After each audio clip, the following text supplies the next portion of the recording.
সন্ধ্যাবেলায় যদি এরকম গরম গরম কেউ চিকেন পকোড়া দেয়, উফ, তাহলে আর কি চাই। তো চলো দেখে নেওয়া যাক আমি কিভাবে চিকেন পকোড়া বানিয়েছি। চিকেনগুলোকে এইভাবে ছোট ছোট করে কুচি করে কেটে নিয়ে একটু লেবু দিয়ে মাখিয়ে রেখে নেব। তারপর আদা জিরে লঙ্কার পেস্ট দিয়ে পেঁয়াজ কুচি, লঙ্কা কুচি, রসুন কুচি, টমেটো কুচি আর আদা কিছুটা গ্রেট করে দিয়ে হলুদ লবণ চিনি দিয়ে ভালো করে মেখে নিতে হবে।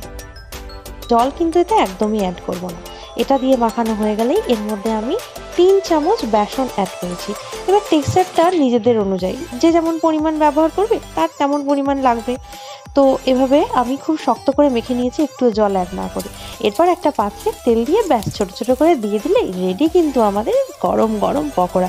কি জিভে জল চলে আসছে? তো তাহলে এক্ষুনি বানিয়ে নিন ঠিক এই পদ্ধতিতে। আর আমার চ্যানেলে যদি নতুন হয়ে থাকেন তাহলে আমার চ্যানেলটি সাবস্ক্রাইব করতে ভুলবেন না। আর শেষ পর্যন্ত দেখার জন্য অনেক অনেক ধন্যবাদ। Thank you.